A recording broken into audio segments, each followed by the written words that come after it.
my dear subscribers and dear viewers, welcome back to my YouTube channel. ഒരു dosa idli ബാറ്ററിൻ്റെ video ആണെന്ന് കേട്ടോ. ഇതുപോലെ നല്ല മുരിഞ്ഞ ദോശ ഉണ്ടാക്കാം, പിന്നെ നല്ല സോഫ്റ്റായിട്ടുള്ള ഇഡ്ഡലിയും ഉണ്ടാക്കാം. അപ്പോൾ അതെങ്ങനെയാണെന്ന് നമുക്ക് നോക്കിയാലോ. അപ്പോൾ വീഡിയോയിലേക്ക് കടക്കുന്നതിന് മുൻപ് താല്പര്യമുള്ളവർ നമ്മുടെ ചാനൽ ഒന്ന് സബ്സ്ക്രൈബ് ചെയ്യുക, ഇഷ്ടപ്പെടുകയാണെങ്കിൽ ഒന്ന് ലൈക്ക് ചെയ്യുക. അപ്പോൾ ഇതിന് വേണ്ടിയിട്ട് ഞാനിവിടെ എടുത്തിരിക്കുന്നത് ഇതുപോലെ 250 ml ഒരു കപ്പാണ് കേട്ടോ. നിങ്ങൾ ഏത് കപ്പിലാണോ അളവെടുക്കുന്നത് അതേ കപ്പ് തന്നെ, അതല്ലെങ്കിൽ ഗ്ലാസ് തന്നെ ഇതിന് വേണ്ടിയിട്ട് യൂസ് ചെയ്യുക. അപ്പോൾ ഇവിടെ ഞാൻ ഇങ്ങനത്തെ ഒരു കപ്പ് എന്ന് പറയുന്നത് 250 ml ഒരു കപ്പാണ് എടുത്തിരിക്കുന്നത്. ഇതിലേക്ക് നമുക്ക് ആദ്യം ഇഡ്ഡലി റൈസ് ചേർത്ത് കൊടുക്കാം.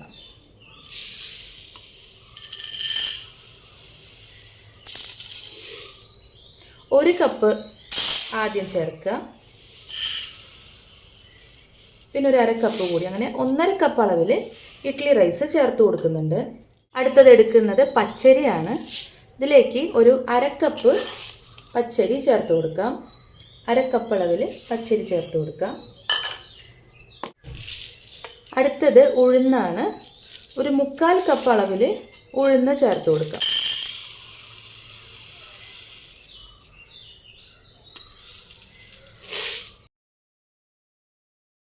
അപ്പോൾ ഞാൻ ആദ്യമൊക്കെ ഉഴുന്ന് സെപ്പറേറ്റ് അരച്ചിട്ടാണ് മാവിൽ ചേർത്ത് കൊടുത്തിരുന്നത്, ഉഴുന്ന് ഫൈനായിട്ട് അരയുന്നതിന് വേണ്ടിയിട്ട്. പക്ഷേ ഇങ്ങനെ ചെയ്യുമ്പോൾ നമുക്ക് ഉഴുന്ന് സെപ്പറേറ്റ് അരയ്ക്കേണ്ട ആവശ്യമൊന്നുമില്ല. ഇതിൽ തന്നെ ഇട്ടിട്ട് ഒരുമിച്ച് അരച്ചെടുക്കാവുന്നതാണ്. ഇത് അരച്ചെടുക്കുന്ന പ്രോസസ്സിലാണ് ഇതിൻ്റെ സോഫ്റ്റ്നെസ് മാവിന് കിട്ടുന്നത്. അപ്പോൾ നമുക്ക് ഇത് ഇനി ചെയ്യാനുള്ളത്, ഇതിലേക്ക് കുറച്ച് ഉലുവ ചേർത്ത് കൊടുക്കാം. ഇങ്ങനെ ഉലുവ കുറച്ച് മതി, ഒരു 1/4 ടീസ്പൂണോളം ഉലുവ ചേർത്ത് കൊടുക്കാം. ഉലുവ ഒരുപാടായി കഴിഞ്ഞാൽ ചിലപ്പോൾ ഒരു കനപ്പ് ഫീൽ ചെയ്യും മാവിന്. ഉലുവ ചേർക്കുന്നത് മാവ് കേടാവാതിരിക്കാൻ നല്ലതാണ്, പക്ഷേ കുറച്ച് കനപ്പ് എനിക്ക് ഫീൽ ചെയ്യാറുണ്ട്. അപ്പോൾ അതുകൊണ്ട് തന്നെ ഞാനിതുപോലെ 1/4 ടീസ്പൂണോ അല്ലെങ്കിൽ അതിൽ കുറവോ ഉലുവയാണ് ഈ ഒരളവ് അരിക്ക് എടുക്കാറുള്ളത്. ഇനി ഈ അരിയും ഉഴുന്നൊക്കെ ഇട്ടിട്ടുള്ളത് നന്നായിട്ട് കഴുകിയെടുക്കണം. കഴുകി ഡ്രെയിൻ ചെയ്തെടുത്തിട്ട് നല്ല വെള്ളത്തിൽ കുതിർക്കാൻ വയ്ക്കണം.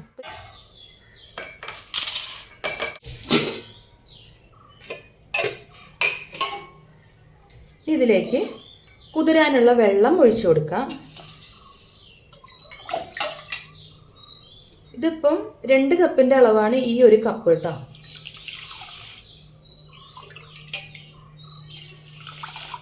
ഇതിലൊരു 2 കപ്പ്, അതായത് ഇങ്ങനെ എടുത്തതിൻ്റെ ഒരു 4 കപ്പ് വെള്ളം ഇപ്പോൾ ഒഴിച്ചിട്ടുണ്ട്. ഇത് മുങ്ങുന്ന വെള്ളത്തിനേക്കാളും കുറച്ചും കൂടി വെള്ളം കൂടുതലാണ് ഇതിലൊഴിച്ചിട്ടുള്ളത്. ഇനി ഇതിൽ ഉഴുന്നൊക്കെ കുതിർന്നു വരുമ്പോൾ ഇത് നിറയും. ഈ വെള്ളത്തിൻ്റെ മുകളിലാണ് ഉഴുന്നൊക്കെ നിൽക്കുക.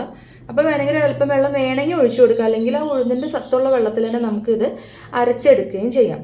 ഇതിങ്ങനെ ഒരു 5 മണിക്കൂറാണ് ഞാൻ വെക്കുന്നത്. ഇപ്പോൾ സമയം എന്ന് പറയുന്നത് 9:15 ആണ്. കാലത്ത് 9:15 സമയം.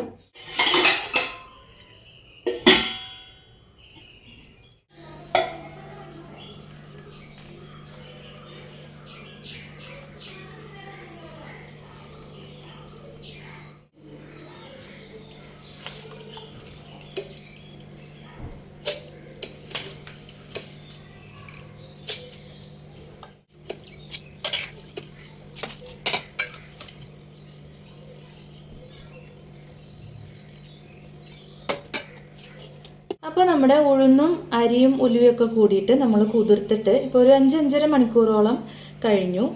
അതിനുശേഷം ഞാനിപ്പോൾ കുതിർത്തതിൻ്റെ പകുതിയോളം അളവെടുത്തിട്ട് ഒരു മിക്സിയുടെ ജാറിലേക്ക് വെച്ചിട്ടുണ്ട്. അതിനാവശ്യത്തിന് വെള്ളം ഒഴിച്ചിട്ടുണ്ട്. പിന്നെ അത് ശരിയായി അരയണമെന്നുണ്ടെങ്കിൽ ആ പാകത്തിന് വെള്ളം ഒഴിക്കണം. പിന്നെ അരഞ്ഞ് വരും തോറും ഇത് മാവ് കട്ടിയിട്ട് വരും. അപ്പോൾ ആവശ്യത്തിന് വെള്ളം ഒഴിച്ചിട്ട് അത് അരച്ചെടുക്കണം.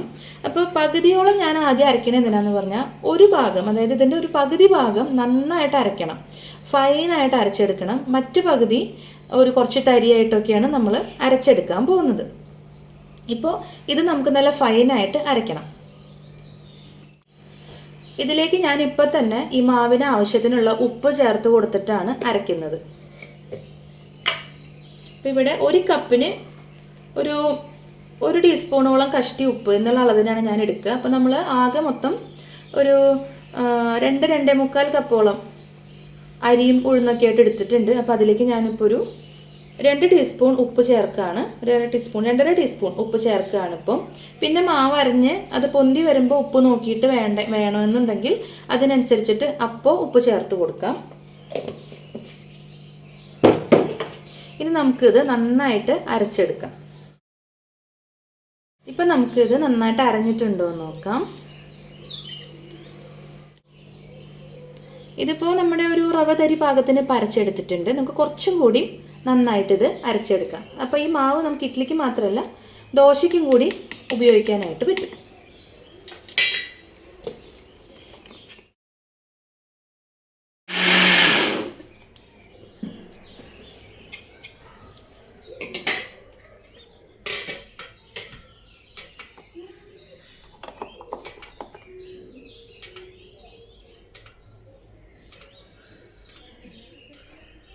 അത്യാവശ്യം ഫൈനായിട്ട് പരഞ്ഞു വന്നിട്ടുണ്ട്. ഇത്രയും അരപ്പ് മതിയാവും. നമ്മൾ ഈ ക്രീമി ടെക്സ്ചറിലൊന്നും അല്ലെങ്കിൽ മാവ് അരയ്ക്കുന്നേക്കാൾ നല്ലത് അത്യാവശ്യം ഒരു ചെറിയ തരിയൊക്കെ ഇരിക്കാൻ കുഴപ്പമില്ല. പക്ഷേ ഇത് എന്നെ സംബന്ധിച്ചിടത്തോളം ഇത് അത്യാവശ്യം ഫൈനായിട്ട് തന്നെ അരഞ്ഞിട്ടുണ്ട്. പിന്നെ ഇത് നമുക്കൊരു പാത്രത്തിലേക്ക് മാറ്റാം.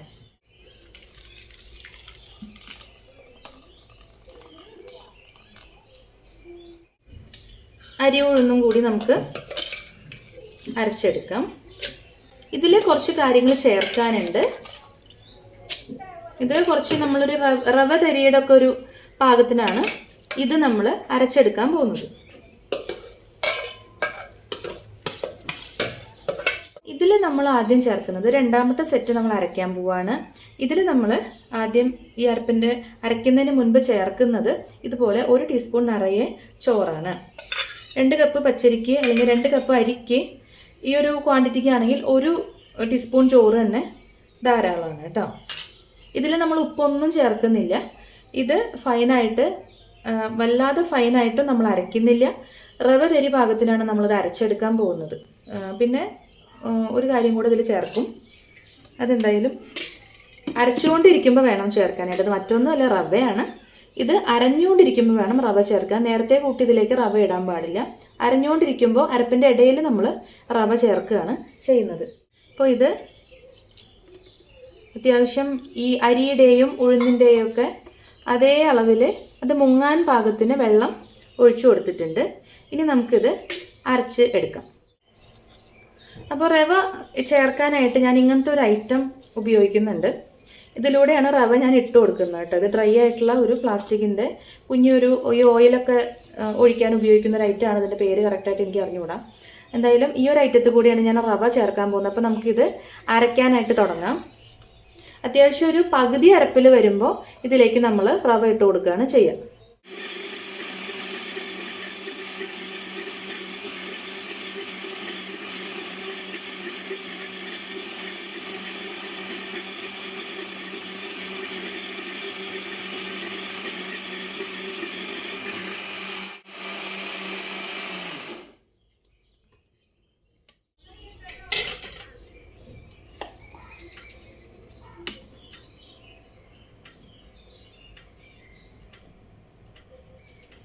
ഇതിപ്പോൾ നമ്മളൊരു റവ തരി പാകത്തിന് അരച്ചെടുത്തിട്ടുണ്ട് കേട്ടോ.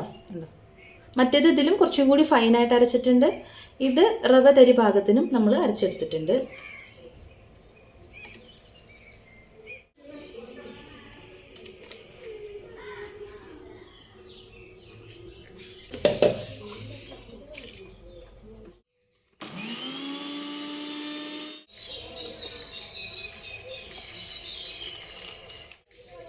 ഇപ്പോൾ നമ്മൾ കുതിർത്തെടുത്ത അരി ഉഴുന്നൊക്കെ എല്ലാം അരച്ച് കഴിഞ്ഞു.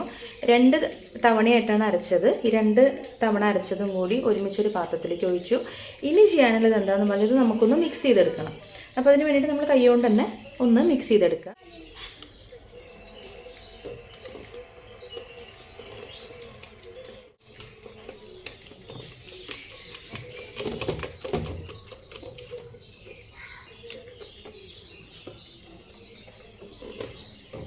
അരച്ചതിൻ്റെ നല്ല ചൂടുണ്ട് കേട്ടോ. ഇപ്പം ഇത്ര ചൂടിൽ മാവ് അരച്ച് വെക്കുകയാണെങ്കിൽ വേഗം പൊന്താറുണ്ട്.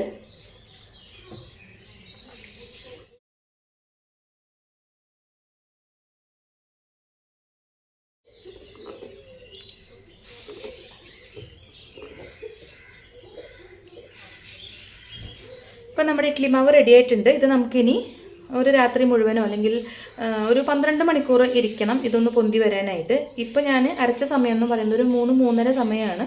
അപ്പം നമുക്കിതിനെ അടച്ചു വയ്ക്കാം.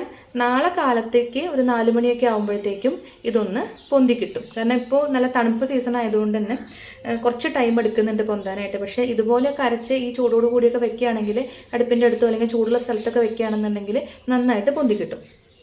അപ്പം ഇത് അടച്ചു വയ്ക്കുകയാണ്. ഇനി നമുക്ക് നാളെ നോക്കാം.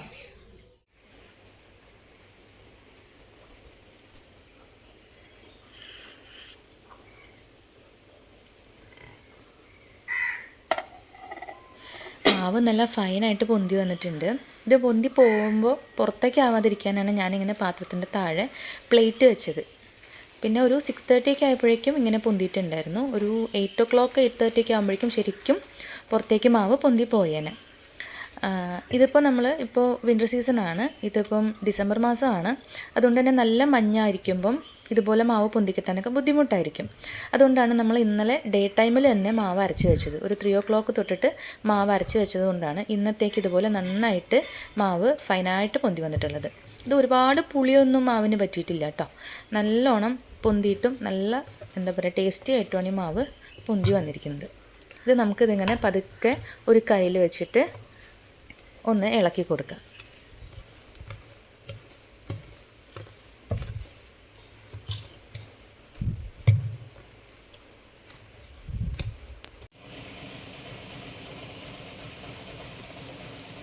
നമ്മുടെ കാലത്ത് തന്നെ നല്ല മഴയാണ് കേട്ടോ.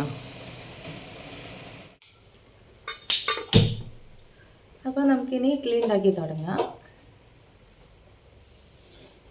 ഇതുപോലെ ഇഡ്ഡലി തട്ടിൽ ഒരുപാട് വെള്ളമൊന്നും വെക്കേണ്ട, കുറച്ച് വെള്ളം ഒഴിച്ചാൽ മതി. 2 ഗ്ലാസ്സോളം വെള്ളം കഷ്ടി ഒഴിച്ചാൽ മതി. അത്യാവശ്യം ആവി വരാനായിട്ടുള്ള വെള്ളം മാത്രം ഒഴിക്കുക. വെള്ളം അങ്ങനെ ഒരുപാട് ആവി വന്നിട്ട് നന്നായിട്ട് വെള്ളം ഇങ്ങനെ തുള്ളിയായി വീഴുന്ന രീതിക്കുള്ള ഒരു വെള്ളമൊക്കെ ഒഴിവാക്കുക. അപ്പോൾ ഞാൻ അത്യാവശ്യം വെള്ളം ഒഴിച്ചിട്ടുള്ളൂ. ഇനി നമുക്കിതിലേക്ക് തട്ട് വെച്ച് കൊടുക്കാം. അപ്പോൾ ഞാൻ ഇവിടെ ഈ ലാസ്റ്റ് വെക്കുന്ന തട്ട് വെക്കാറുണ്ട് പൊതുവെ ഇഡ്ഡലി ഉണ്ടാക്കുമ്പം. അതിൻ്റെ മേലെ നമ്മൾ ഇഡ്ഡലിക്ക് മാവ് ഒഴിക്കാനായിട്ടുള്ള തട്ട് ഇങ്ങനെ വെക്കുകയാണ് ചെയ്യുക. അപ്പോൾ വെള്ളം നന്നായിട്ട് തിളച്ച് ആവി വരുമ്പോൾ നമുക്ക് ഇഡ്ഡലി മാവ് ഇതിലേക്ക് ഒഴിച്ചു കൊടുക്കുകയാണ് ചെയ്യാറുള്ളത്. അപ്പോൾ ഇത് നന്നായിട്ട് വെള്ളം ആവി വരട്ടെ. അപ്പോൾ നമ്മുടെ മാവ് എപ്പോഴും പൊന്തിക്കൊണ്ടിരിക്കുകയാണ് കേട്ടോ. ഇന്നലെ ഈവനിങ് ഒരു 3 മണിയൊക്കെ ആയപ്പം അരച്ച് വെച്ച മാവാണ്. ഒരുപാട് നമ്മൾ ഇളക്കിയെടുക്കേണ്ട ആവശ്യമില്ല. പിന്നെ ഉപ്പ് നമ്മൾ ഇന്നലെ ഒരുപാട് ചേർത്തിട്ടുമില്ല. അപ്പം നമുക്ക് ഉപ്പ് ചേർത്തിട്ട് പതുക്കെ ഇളക്കിയെടുക്കാം. കുറച്ചുകൂടി ഉപ്പ് നോക്കിയിട്ട് ഉപ്പ് ചേർക്കാം.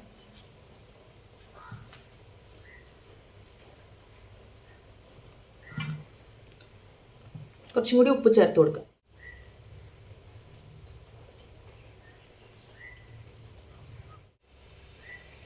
ഈ മൂടിയുടെ ബാക്കിലുള്ള മാവൊക്കെ ഇതുപോലെ സ്പൂൺ കൊണ്ട് എടുക്കുക.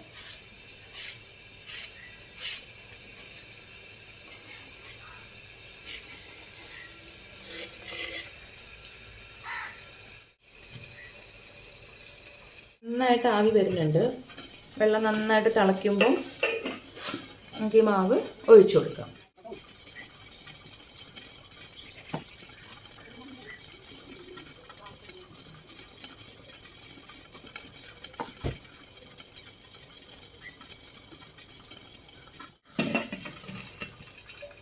ഫ്ലെയിം ഹൈ ഫ്ലെയിമിൽ തന്നെ വെക്കുക.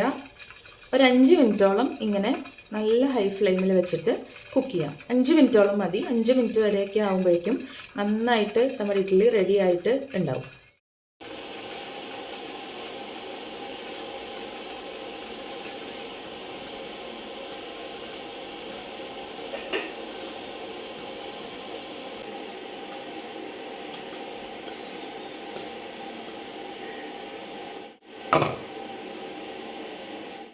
നമുക്ക് പെട്ടെന്ന് തന്നെ ഇഡ്ഡലി ഉണ്ടാക്കിയെടുക്കണം എന്നുണ്ടെങ്കിൽ നമുക്ക് അതിൻ്റെ തട്ട് ആവശ്യമാണല്ലേ. അപ്പോൾ നമ്മുടെ ഇഡ്ഡലി തട്ടുന്ന് വിട്ട് കിട്ടുന്നത് വരേക്കും ചിലപ്പോൾ പുറത്ത് വയ്ക്കാനായിട്ടുള്ളൊരു സമയം നമുക്ക് കിട്ടില്ല. അങ്ങനെ ഇരിക്കുമ്പം ഈ തട്ടിൻ്റെ ബാക്ക് സൈഡ് ഉണ്ടല്ലോ, ഇതുപോലെ പൈപ്പ് തുറന്നിട്ട് ഒഴുകുന്ന വെള്ളത്തിൻ്റെ താഴെ പിടിച്ചു കൊടുക്കുക. ഇഡ്ഡലിയിൽ വെള്ളമായാലും കുഴപ്പമൊന്നുമില്ല. നന്നായിട്ട് ഒരു 30 സെക്കൻഡോളൊക്കെ ഇതുപോലെ പിടിച്ചു കൊടുക്കുക. അതിനുശേഷം പുറത്ത് വയ്ക്കുക. കുറച്ച് കഴിയുമ്പോൾ നമ്മുടെ ഇഡ്ഡലി തട്ടിൽ നിന്ന് വിട്ട് കിട്ടും. അതല്ല സമയമുണ്ടെങ്കിൽ ഒരു 5-10 മിനിറ്റ് നമുക്ക് ഇഡ്ഡലി തട്ട് പുറത്ത് വയ്ക്കുകയാണെങ്കിൽ തനിയെ അതിൻ്റെ ചൂടൊക്കെ ആറിയിട്ട് നമ്മുടെ ഇഡ്ഡലി തട്ടിൽ നിന്ന് വിട്ട് കിട്ടും. ഇപ്പോൾ ഇഡ്ഡലി വെന്തതിന് ശേഷം അത് വേഗം വിട്ടു പോരാനായിട്ട് ഇവിടെ നമ്മൾ വെള്ളം കാണിച്ചു ഇഡ്ഡലി തട്ടിൻ്റെ ബാക്കിൽ. പിന്നെ ഒരുപാട് നേരം ഇഡ്ഡലി പുറത്ത് വയ്ക്കണ്ട. ഇതിൽ ഒരു അത്യാവശ്യം ഒന്ന് ചൂടിറങ്ങിക്കഴിഞ്ഞാൽ ചൂടോട് കൂടി തന്നെ ഇതുപോലെ ഏതെങ്കിലും ഒരു കാസറോളിലേക്കോ ചൂടുള്ള പാത്രത്തിലേക്കോ ഇഡ്ഡലി മാറ്റി കൊടുക്കാം കേട്ടോ. ഞാനിവിടെ ഒരു സ്പൂണിൻ്റെ ബാക്ക് സൈഡ് കൊണ്ടാണ് ഇഡ്ഡലി എടുക്കാൻ പോകുന്നത്. ഒരു 5 മിനിറ്റൊക്കെ പുറത്ത് വെച്ചാൽ മതി. 5 മിനിറ്റ് മാക്സിമം പുറത്ത് വെച്ചാൽ മതി. അപ്പോഴേക്കും നമ്മുടെ ഇഡ്ഡലി ഇങ്ങനെ വിട്ട് കിട്ടും. ഇത് നമ്മൾ കാലത്ത് ഉണ്ടാക്കുന്ന ഇഡ്ഡലിയാണ്. ഇത് വൈകുന്നേരം വരെ കേടുകൂടാതിരിക്കും കേട്ടോ. രാത്രിയൊക്കെ നമുക്ക് കഴിക്കാനെടുക്കാം. ഞാനൊരു ഇഡ്ഡലി എടുത്തിട്ട് പതുക്കെ പൊട്ടിച്ച് കാണിച്ചു തരാം കേട്ടോ.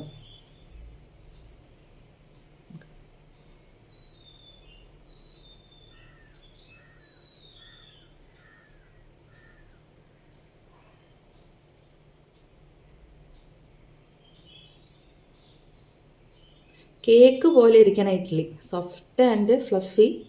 ഭയങ്കര സോഫ്റ്റാണ്, നല്ല സോഫ്റ്റാണ്.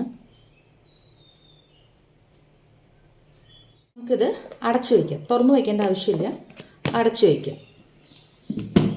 നമ്മുടെ ഇഡ്ഡലി മാവ് ഒരു പകുതി ഡേയും പിന്നെ ഒരു നൈറ്റും നമ്മൾ പൊന്തി വരാനായിട്ട് മാറ്റി വെച്ചിട്ടുണ്ടായിരുന്നു. അതിനുശേഷം കാലത്തിട്ടിട്ട് ഞാൻ ഇഡ്ഡലി ഉണ്ടാക്കി. ബാക്കി മാവ് എത്രയും വേഗം ഫ്രിഡ്ജിലേക്ക് എടുത്ത് വയ്ക്കുക. അല്ലാന്നുണ്ടെങ്കിൽ റൂം ടെമ്പറേച്ചറിൽ ഇരുന്നിട്ട് വീണ്ടും അത് പുളിച്ചു പൊന്താനായിട്ടുള്ള സാധ്യതയുണ്ട്. അപ്പോൾ ഇങ്ങനെ റവയൊക്കെ ചേർത്ത് ഉണ്ടാക്കുകയാണെങ്കിൽ തീർച്ചയായിട്ടും മാവ് പൊന്തും. പിന്നെ ഈ മഞ്ഞ്, മഴ അങ്ങനെയുള്ള ക്ലൈമറ്റ് ചേഞ്ചും കാര്യങ്ങളൊക്കെ വരുമ്പോൾ ചിലപ്പോൾ മാവ് പൊന്താനായിട്ട് സമയമെടുക്കും. അതുകൊണ്ടാണ് ഞാൻ കുറച്ച് നേരത്തെ മാവ് അരച്ച് വെച്ചത്. ഒരു 3 മണിയോട് കൂടിയിട്ടൊക്കെ മാവ് ഞാൻ നേരത്തെ അരച്ച് വെച്ചത്. അതുകൊണ്ടാണ്. അങ്ങനെയൊക്കെ വെക്കുന്നതിനൊന്നും കുഴപ്പമില്ല. ഇഡ്ഡലി മാവ് വല്ലാണ്ട് പുളി കയറി പിടിക്കുകയൊന്നുമില്ല. ഇങ്ങനെയൊക്കെ വെച്ചിട്ടുണ്ടെങ്കിൽ സാധാരണ ഇഡ്ഡലിയുടെ ടേസ്റ്റ് തന്നെ ഉണ്ടാവുള്ളൂ മാവിന്. ഒരുപാട് അങ്ങനെ പുളിച്ചു പൊന്തൊന്നുമില്ല. പിന്നെ വേനൽക്കാലത്തൊക്കെ ആണെന്നുണ്ടെങ്കിൽ നമുക്ക് രാത്രി തന്നെ അരച്ചു വെച്ചാൽ മതി. പിന്നെ പിറ്റേ ദിവസം മാവ് നോക്കുന്ന നേരത്ത് പൊന്തിയിട്ടില്ല എന്നുണ്ടെങ്കിൽ ഇഡ്ഡലി, ദോശ അല്ലെങ്കിൽ ഉണ്ടാക്കാൻ നിൽക്കരുത്. ഇതുപോലെ നമ്മൾ മാവ് അരച്ച് വയ്ക്കുമ്പോൾ അത് പുളിച്ച് പൊന്തിയതിന് ശേഷം മാത്രം നമ്മളിതുകൊണ്ട് പലഹാരം ഉണ്ടാക്കുക. ഇല്ലയെന്നുണ്ടെങ്കിൽ ഇഡ്ഡലി നന്നായിട്ട് വരില്ല. അതുമാത്രമല്ല ടേസ്റ്റും ഉണ്ടാവില്ല. അപ്പോൾ ഞാൻ ഈ മാവിന് ബാക്കിയുള്ളത് ഫ്രിഡ്ജിലേക്ക് വെക്കാൻ പോവാണ്. അതിന് മുൻപ് ഒരു ദോശ നമുക്കിതുകൊണ്ട് ഉണ്ടാക്കി നോക്കാം. നമ്മുടെ ഇഡ്ഡലി മാവ് ഒരുപാട് ലൂസല്ല, ഒരുപാട് ടൈറ്റും അല്ല. ഇത് ഫ്രിഡ്ജിലേക്ക് വെച്ചിട്ട് നമ്മൾ ഉപയോഗിക്കുകയാണെങ്കിൽ കുറച്ചും കൂടി മാവ് ടൈറ്റ് ആവും. ഇപ്പോൾ ദോശയ്ക്ക് ഉപയോഗിക്കാൻ പറ്റുന്ന ഒരു മാവിൻ്റെ ഒരു ടൈപ്പിലാണ് ഇതിങ്ങനെ ഇരിക്കുന്നത്. പിന്നെ ഫ്രിഡ്ജിൽ വെച്ചതിന് ശേഷം കുറച്ച് മാവ് കട്ടിയാണ്, ദോശ ഉണ്ടാക്കാൻ കുറച്ച് ബുദ്ധിമുട്ടാണെന്നുണ്ടെങ്കിൽ ഒരു കുറച്ച് അളവിൽ 1-2 ടീസ്പൂൺ അളവിൽ വെള്ളമൊക്കെ ചേർത്ത് കൊടുത്തിട്ട് നമ്മുടെ ആവശ്യത്തിന് കട്ടിക്കുള്ള മാവാക്കി എടുക്കാം. അത് നേരത്തെ ചേർക്കരുത്. ദോശ ഉണ്ടാക്കുന്നതിൻ്റെ ആ സമയത്ത് മാത്രം പെട്ടെന്ന് തന്നെ വെള്ളം ചേർത്തിട്ട് മാവ് ആവശ്യത്തിന് കലക്കിയെടുത്തിട്ട് ദോശ ഉണ്ടാക്കുക. അതുപോലെ ഫുൾ മാവിൽ വെള്ളം ഒഴിക്കരുത്. കുറച്ച് മാവ് മാത്രം എടുത്തിട്ട് അതിൽ വെള്ളം ഒഴിച്ചിട്ട് പിന്നീട് അതിൽ നിന്ന് നമുക്ക് ഒരു ലൂസ് ബാറ്റർ ഉണ്ടാക്കിയിട്ട് അതുകൊണ്ട് നമുക്ക് ദോശ ഉണ്ടാക്കി.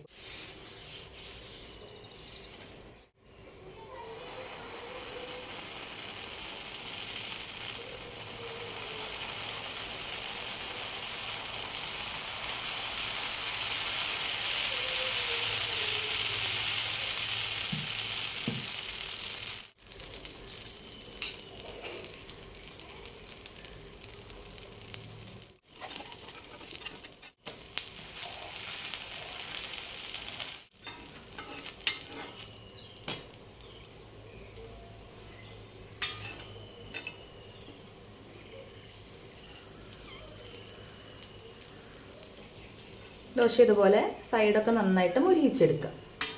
നമുക്കിത് മടക്കിയെടുക്കാം.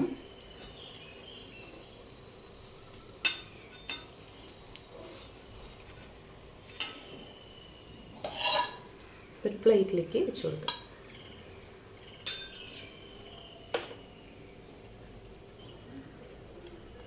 പേപ്പർ പോലെയാണ് ഇരിക്കാനായിട്ട് ദോശ.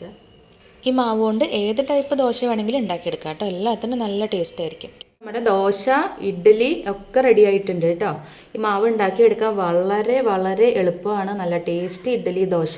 2 ദിവസം വരേക്കും ഈ മാവ് ഇതേപോലെ തന്നെ ഉപയോഗിക്കാം. ഒരുപാടൊന്നും പുളിച്ച് പൊന്തില്ല. ഫ്രിഡ്ജിലിരുന്ന് കഴിഞ്ഞാൽ ഇതേ കൺസിസ്റ്റൻസി കിട്ടാനായിട്ടുള്ള രീതിക്ക് മാവ് ഒക്കെ നമുക്ക് ഉപയോഗിക്കാം. ഒരു 3 ദിവസം വരേക്കും നമ്മുടെ ഫ്രിഡ്ജിൽ ഇത് കേടില്ലാതെയും സൂപ്പറായിട്ട് ഇരുന്നോളും. പിന്നെ അതിൻ്റെ ഉള്ളിൽ തന്നെ ഇങ്ങനെ ഉണ്ടാക്കുമ്പോൾ കഴിച്ച് അവസാനിപ്പിക്കുക. അളവും കാര്യങ്ങളൊക്കെ കൃത്യമായിട്ട് എടുത്തിട്ട് നോക്കുക. അപ്പോൾ ഇതാണ് നമ്മുടെ ഇഡ്ഡലി, ദോശ സൂപ്പറായിട്ട് വന്നിട്ടുണ്ട്. വീഡിയോ ഇഷ്ടപ്പെടുകയാണെങ്കിൽ തീർച്ചയായിട്ടും ലൈക്ക് ചെയ്യുക. നമ്മുടെ ചാനൽ താല്പര്യമുള്ളവരൊന്ന് സബ്സ്ക്രൈബ് ചെയ്യുക. അപ്പോൾ അടുത്തൊരു വീഡിയോ ആയിട്ട് കാണുന്നവരേക്കും ബൈ.